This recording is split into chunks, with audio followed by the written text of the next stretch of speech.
no ar carregado de cheira sardinha assada e fogueiras crepitantes, o grito de Isabel ecoou como um trovão inesperado na multidão festiva da Ribeira.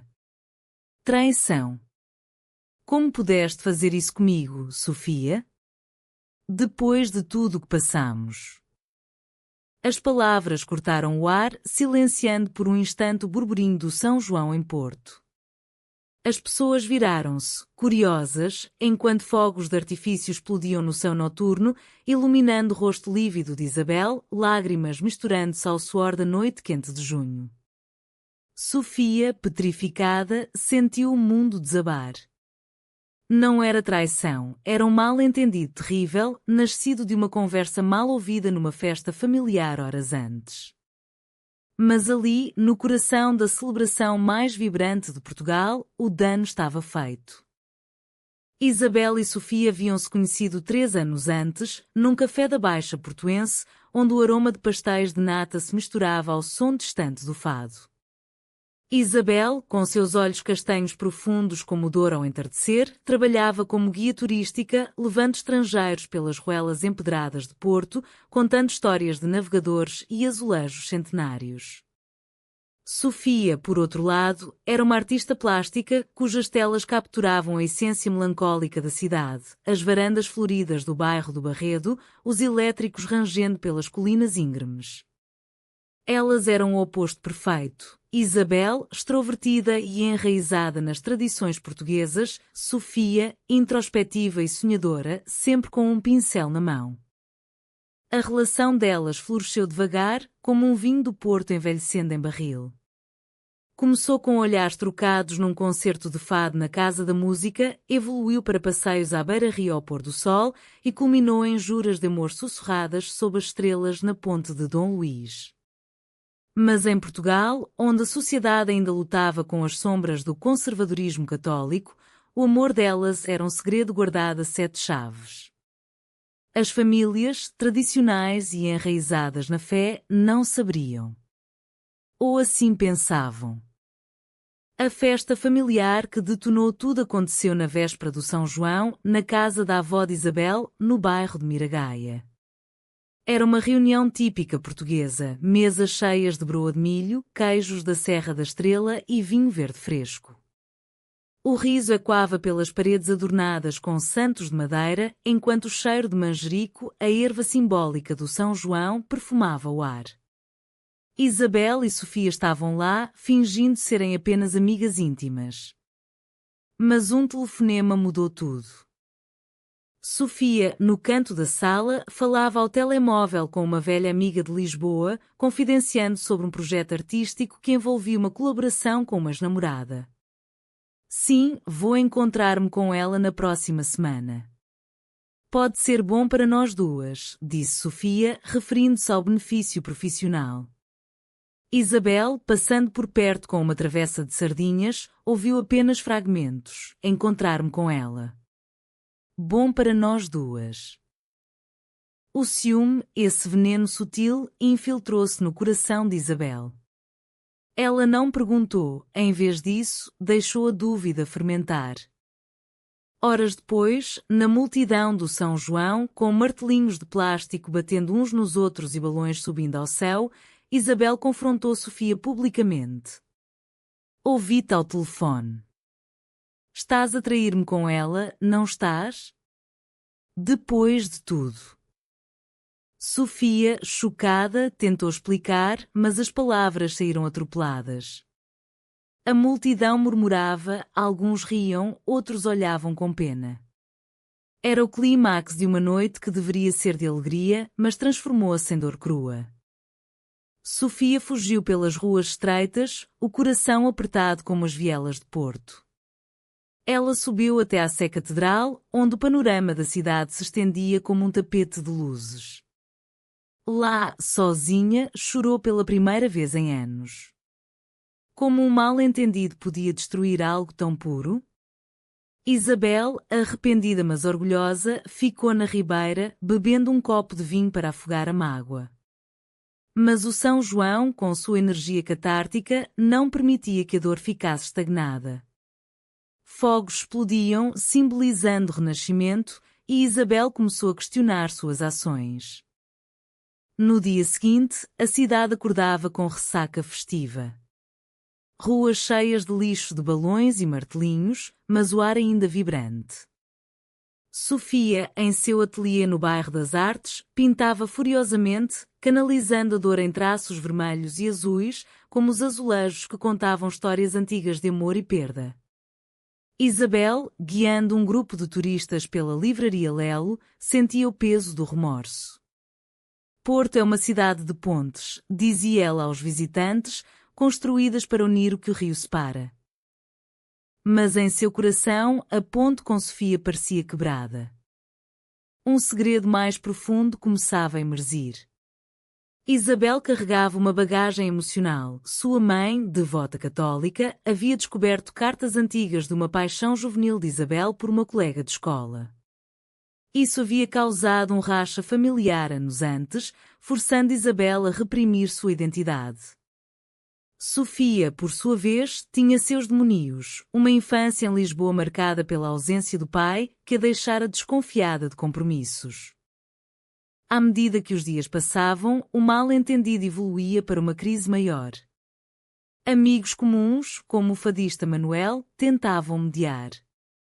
Vocês são como o Douro e o Atlântico, dizia ele, um desagua no outro, mas às vezes há tempestades. Mas Isabel, teimosa como os portuenses que resistiram às invasões napoleónicas, recusava-se a ceder primeiro. Sofia, decidida a esclarecer, enviou uma carta à moda antiga, como as missivas dos descobridores portugueses. Meu amor, foi um erro de audição, não de coração. Vamos conversar sob a ponte, como no início. Isabel leu, chorou, mas o orgulho deteve. O conflito escalava. Durante uma procissão religiosa na festa de São Pedro, Isabel viu Sofia de longe, rindo com amigos. O ciúme renasceu e ela espalhou um rumor sutil entre o círculo familiar: Sofia não é de confiança. Isso chegou aos ouvidos da avó de Isabel, que, com sua sabedoria de octogenária, chamou as duas para uma conversa. Em Portugal, o amor é como o fado, triste, mas belo. Não o desperdicem com mal-entendidos. Mas a traição aparente aprofundava a ferida. Sofia, magoada pelo rumor, confrontou Isabel num café da Rua das Flores. Como pudeste duvidar de mim? Eu que te dei meu coração inteiro. As palavras ecoaram e, pela primeira vez, elas revelaram segredos profundos. Isabel confessou o trauma familiar, Sofia admitiu sua insegurança. A cura começava ali, devagar. Elas caminharam pela marginal do Douro, onde os barcos rabelos flutuavam como memórias. Perdoa-me, sussurrou Isabel. Eu perdoo, mas precisamos de honestidade, respondeu Sofia. Os dias seguintes ao confronto no café foram um turbilhão de emoções, como as águas revoltas do Douro após uma chuva de verão. Porto, com sua arquitetura gótica e renascentista, parecia ecoar o drama interno das duas mulheres. Isabel, em seu trabalho diário, guiava turistas pela Torre dos Clérigos, subindo os 240 degraus, enquanto seu coração pesava como chumbo. Cada vista panorâmica da cidade, os telhados vermelhos, o rio serpenteando até o mar, lembrava-lhe de Sofia, com quem partilhara tantos momentos ali em cima, sussurrando promessas ao vento atlântico. Sofia, por sua vez, mergulhava no ateliê, criando uma série de pinturas inspiradas no São João, explosões de cor representando fogos, mas com figuras sombrias no centro, simbolizando corações partidos. Seus amigos, um grupo eclético de artistas do bairro de Sedufeita, tentavam animá-la. O amor em Portugal é como o vinho, às vezes azedo no início, mas amadurece com o tempo, dizia Rita, uma escultora que conhecera amores semelhantes. Mas o mal-entendido inicial havia aberto portas para segredos mais antigos. Isabel, numa noite de insonia, recordava a infância em Matosinhos, onde as ondas do Atlântico batiam contra as rochas como acusações. Sua primeira paixão, aos 16 anos, por uma vizinha chamada Clara, terminara em lágrimas quando a mãe descobrira. Isso não é de Deus, dissera a mãe, forçando Isabel a uma vida de disfarces. Esse trauma moldara sua desconfiança, transformando um simples telefonema num abismo. Sofia, criada em Alfama, Lisboa, antes de se mudar para Porto, carregava o peso do abandono paterno. Seu pai, um marinheiro, partira para o Brasil e nunca voltara, deixando-a com uma mãe amargurada. Homens vêm e vão, mas o amor verdadeiro fica, dizia a mãe, mas Sofia aprendera a duvidar. Sua arte era refúgio, mas agora, com Isabel, questionava se valia a pena arriscar o coração novamente. A tensão culminou numa reunião familiar inesperada. A tia de Isabel, uma mulher progressista que vivia em Coimbra, organizou um almoço no Palácio da Bolsa. Ali, entre salões dourados e espelhos que refletiam infinitos, o segredo do amor delas veio à tona. Alguém ouvira o rumor e a avó, com olhos sábios, perguntou diretamente: Isabel, é verdade que amas uma mulher? O silêncio caiu como uma mortalha. Isabel, tremendo, assentiu. Sofia, ao lado, segurou-lhe a mão, num gesto de solidariedade que chocou a família. Reações variaram. A mãe de Isabel chorou, invocando santos, o pai ficou mudo, mas a tia sorriu. Portugal mudou, minha irmã. O amor é amor, como o nosso hino diz, heróis do mar inclui todos. Mas a dor era palpável. Isabel sentiu-se traída por si mesma por não ter controlado o segredo. Sofia, vendo o sofrimento, questionou se valia a pena continuar. Dias depois, durante o Festival de Serralves, Sofia encontrou uma ex-amiga que alimentara o mal-entendido. Foi inocente, disse a amiga, mas Sofia viu nisso uma manipulação sutil, talvez por ciúme antigo. Isso adicionou camadas à trama, não era só mal-entendido, mas intrigas externas. Isabel, buscando redenção, visitou o mosteiro da Serra do Pilar, onde a vista de Porto inspirava reflexão. Ali, rezou não por perdão divino, mas por força interna. Sofia, eu traí nossa confiança com minha dúvida, escreveu numa mensagem. A resposta veio numa noite chuvosa, típica do norte português. Sofia apareceu à porta de Isabel, encharcada, olhos vermelhos. Não foi traição, foi medo. Ambos temos feridas. Elas conversaram horas, desvendando camadas emocionais como peles de cebola. Isabel falou da pressão social em Portugal, onde o casamento gay era legal, mas o preconceito persistia em famílias tradicionais. Sofia compartilhou sonhos de uma vida juntas, pintando murais nos azulejos da cidade. A cura emocional iniciava-se com pequenos gestos, um passeio pela Foz do Douro, onde o mar beijava a terra, simbolizando união. Elas compraram manjericos no mercado, trocando versos poéticos como na tradição do São João. Meu amor é como o rio, eterno e profundo, escreveu Isabel num papelzinho. Mas o conflito não acabara. Um primo conservador de Isabel, ao saber, ameaçou espalhar o segredo no trabalho dela. Isso pode custar teu emprego, disse ele.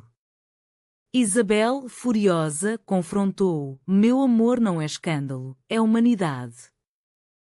Isso fortaleceu sua resolução. Sofia, inspirada, organizou uma exposição de arte dedicada a amores ocultos em Portugal, misturando fado e pintura.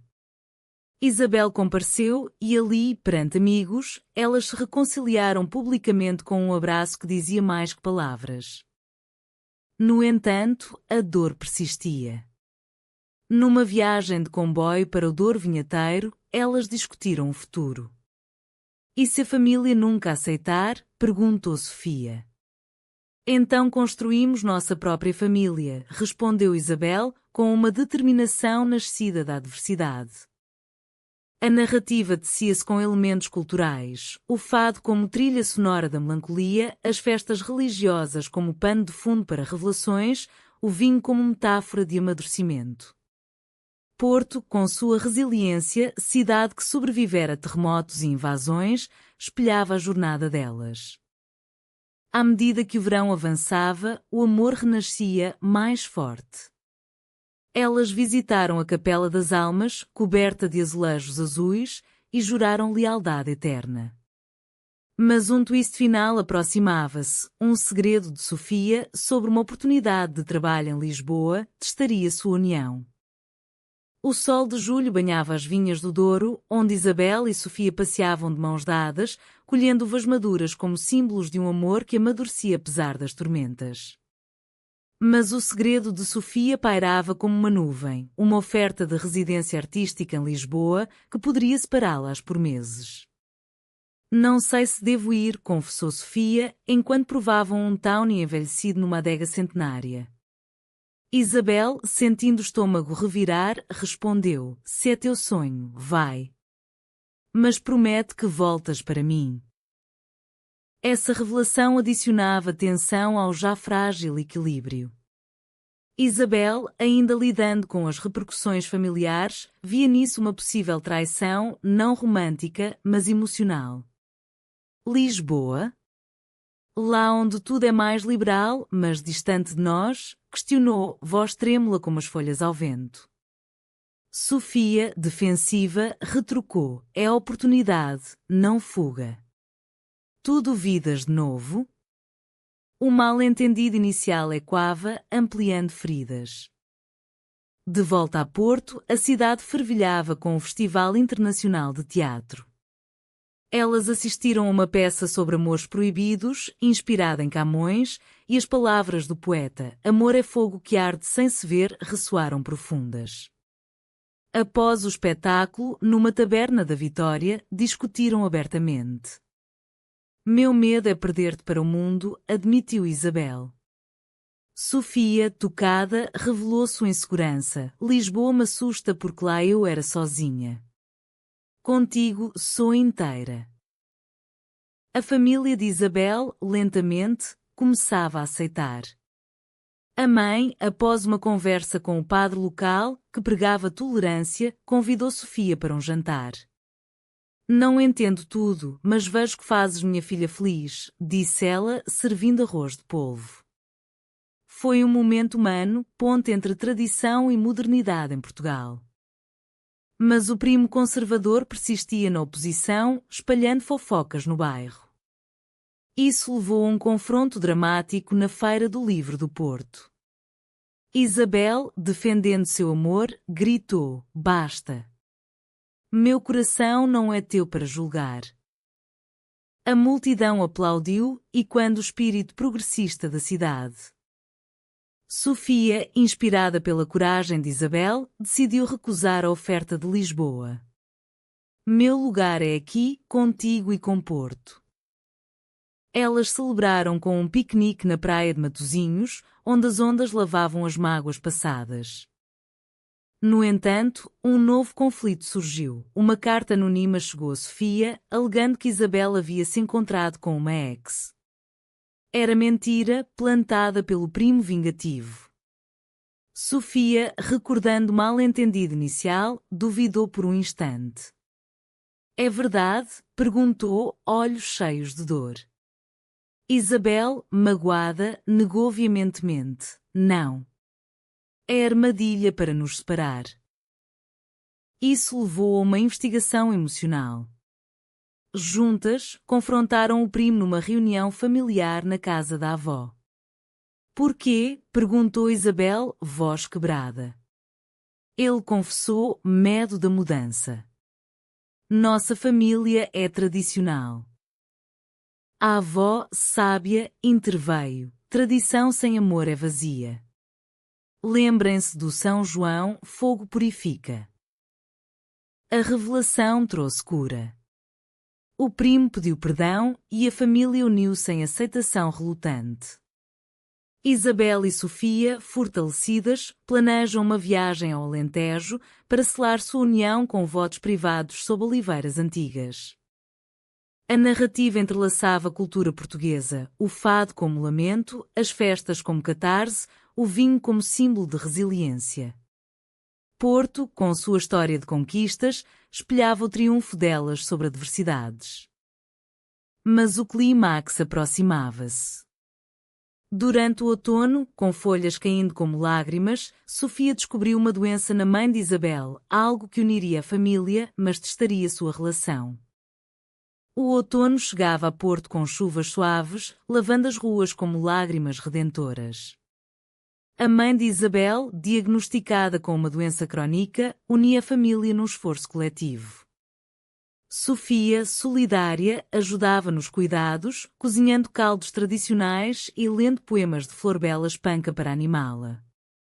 Vocês duas são bênção, murmurava a mãe, aceitando gradualmente o amor delas. Isso aprofundava a ligação, mas trazia exaustão. Isabel, dividida entre trabalho e família, desabafava com Sofia: sinto-me como o rio, carregando tudo. Sofia, suportando o peso, respondia: juntas, somos a ponte. Mas o stress reacendia dúvidas antigas. Numa noite de novembro, durante Magusto, festa de castanhas assadas, um mal-entendido menor explodiu. Isabel, cansada, cancelou um plano com Sofia para ficar com a mãe. Sofia, sentindo-se negligenciada, acusou: sempre a família primeiro. Isabel, ferida, retrucou: é minha mãe. A discussão escalou e quando o incidente inicial do São João. Segredos ressurgiam. Isabel confessou que, no auge da dúvida, pensara em terminar. Sofia, chocada, revelou que considerara aceitar a oferta de Lisboa. Traição emocional, murmuraram ambas, mas o amor prevaleceu. A cura veio através de terapia cultural. Assistiram a um concerto de fado na Alfândega, onde a voz melancólica cantava sobre saudades. Lá choraram e perdoaram. Portugal nos ensina a abraçar a dor, disse Isabel. Com o Natal aproximando-se, decoraram a árvore com ornamentos de filigrana, simbolizando delicadeza. A família, agora mais unida, incluiu Sofia nas celebrações, com bacalhau e rabanadas. Mas um twist: o primo, arrependido, revelou uma herança familiar que ajudaria no tratamento. Isso trouxe alívio, mas questionamentos sobre lealdade. Isabel e Sofia, renovadas, planejam uma vida juntas, talvez uma cerimônia simbólica na capela do Monte da Virgem. O inverno envolvia Porto em névoa, como um véu sobre segredos passados. Com a mãe de Isabel melhorando, o foco voltava ao casal.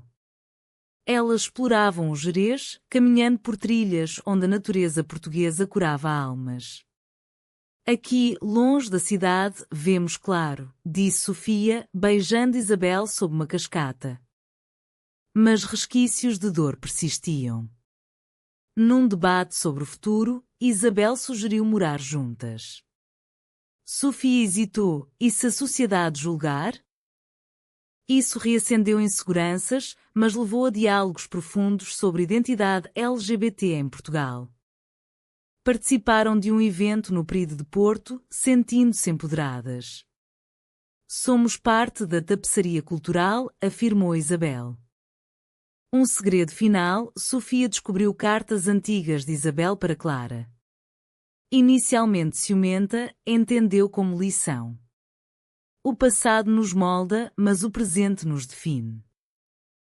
A cura culminava numa viagem a Sintra, onde palácios de contos de fadas inspiravam sonhos. Ali, juraram fidelidade eterna.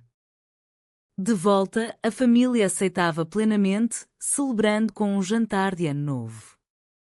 A primavera retornava a Porto com flores nos jardins da cordoaria, simbolizando o renascimento. Isabel e Sofia, após meses de altos e baixos, emergiam mais fortes. O mal-entendido do São João era agora anedota, lição de comunicação. Numa cerimônia simbólica na Praia da Luz, trocaram anéis de prata, inspirados na joalharia portuguesa.